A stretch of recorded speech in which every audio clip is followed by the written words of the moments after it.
Ukraynada sistem mərkəzləşdirilmişdir.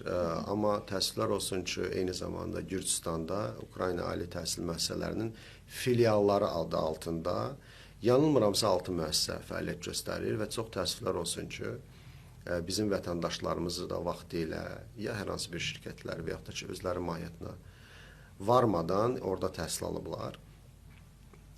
Biz bu məsələni Gürcüstanın aidiyyatı məsul şəxsləri ilə də müzakirə etmişik. Çox belə deyək də maraqlı bir cavab almışıq. Soruşuruq ki, sizin vətəndaşlarınız orada təhsil alırmı? Almır. Həmin müəssisələrin lisenziyası varmı? Yoxdur. Akreditasiyası varmı? Təbii ki, yoxdur. Axı digər əcnəbi vətəndaşlar, o cümlədən mənim ölkəmin vətəndaşları burada təhsil alır və yekunda cəzalanır. Niyə onları bağlamırsınız? Amma eyni zamanda müəyyən mənada fikir yayındırıcı digər bir məqam var. Bu nədir?